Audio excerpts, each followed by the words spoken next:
Dans un entretien exclusif accordé au magazine Gala, Françoise Hardy s'est confiée.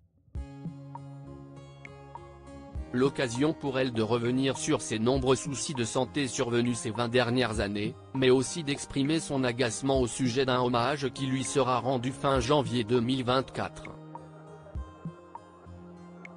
Le 17 janvier prochain, Françoise Hardy fêtera ses 80 ans. Pour l'occasion, nos confrères du magazine Gala l'ont contactée pour une interview, elle qui a récemment réclamé le droit de partir le plus tôt, le plus vite et le moins douloureusement possible. Il faut dire que la chanteuse a enchaîné les soucis de santé ces 20 dernières années. Aujourd'hui, elle souffre de problèmes de mobilité, d'audition et de vue. Dans un premier temps, elle a livré son ressenti sur son parcours plus personnel de femme. Il a été éprouvant, mais c'est lui qui a inspiré mes plus belles chansons. Mon petit homme, devenu mon grand homme, par contre, ne m'a apporté que du bonheur. Ma vie de femme n'a tourné qu'autour de Jacques et de Thomas, a-t-elle fait savoir. Françoise Hardy la plus heureuse à la naissance de son fils, Thomas Dutronc. Dans ce même entretien, Françoise Hardy est revenue sur l'époque de sa vie où elle s'est sentie la plus heureuse. Quand ma relation avec Jacques a commencé. Quand j'ai su que j'étais enceinte, car il m'avait été très difficile d'y parvenir. Quand Thomas est né. Quand nous avons vécu ensemble tous les trois. Dans ma vie professionnelle, je dirais quand je suis allé enregistrer en Angleterre, quand j'ai eu les premières belles orchestrations avec des cordes magnifiques, jamais gonflées par des flûtes ou quoi que ce soit, a-t-elle confié.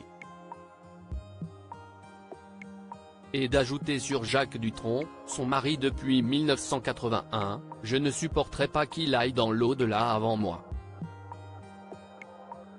Les compliments directs et excessifs m'embarrassent. Cet échange a aussi été l'occasion pour Françoise Hardy de pousser un coup de gueule sur un hommage qui lui sera rendu fin janvier 2024 lors de l'IP Weekend Festival de Radio France.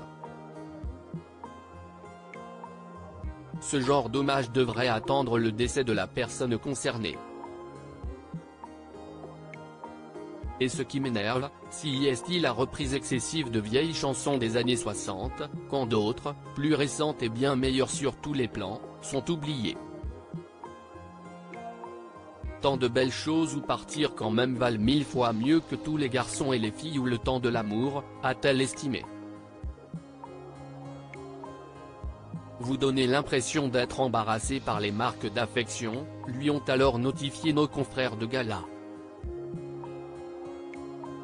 Ce à quoi elle a répondu, tout dépend de la nature de ces marques d'affection et de qui les manifeste. Mais c'est un fait que les compliments directs et excessifs m'embarrassent.